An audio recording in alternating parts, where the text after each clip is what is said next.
2026 මාර්තු මාස 30 වන අද දිනය තුළ මේ වනතෙක් කොටස් වල ක්‍රියාකාරීත්වයේ කුමන ආකාරයෙන් සිදුවන්නේ යන්න ඔබේ අවධානය යොමු කරන්නයි මේ සූදානම.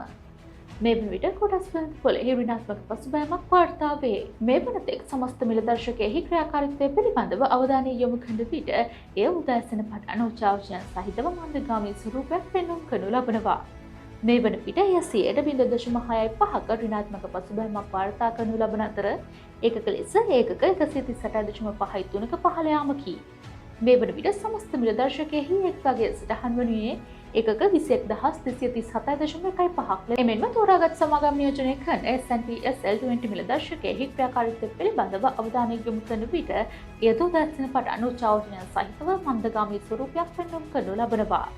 මේ වන විට 100.8 ඍණාත්මක පසුබෑමක් වාර්තා කරනු ලබන අතර ඒකක ලෙස ඒකක 53.27ක පහළ යාමකි. මේ වන විට S&P SL20 මිල දර්ශකයෙහි ඒකකගේ සටහන් වනුයේ ඒකක 5946.72ක් ලෙසයි.